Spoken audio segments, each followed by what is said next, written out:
Thanks for being here, and thought I'd take a second to talk to you about maybe what you don't see happening. Of course, anytime you come to a funding deadline, all the attention goes to that.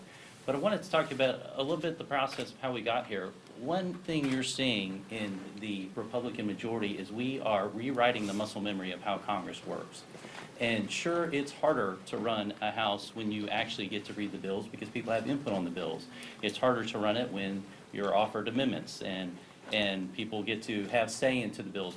And it's also harder when you don't just automatically go to the CR to omnibus showdown. But this is what the Republican majority is committed to doing, committed to passing appropriate bills, committed to working the process, committed to restoring this government of the people, by the people, and for the people. And that's one of the things that I'm really, really proud of.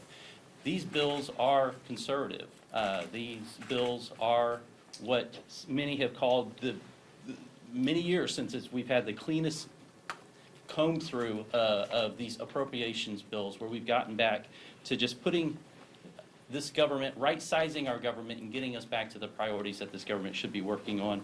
Things like strengthening our military, getting our military focused on its job of protecting and securing our liberties and defending our interests, getting our borders secure, and to continuing to do that. Only in D.C. do you get to get away with measuring success by how much money you spend. We're turning the corner on that, realizing the financial crisis that we're facing as a nation and making sure that we rightfully rein in spending while we meet the priorities of this nation.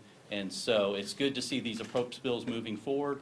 And I hope you can appreciate the good work that's going into doing this differently, because the American people are tired of the status quo of kicking the can down the road. And you can see that our majority is working to make sure that happens for the American people. We'll now hear from our whip, Tom Emmer.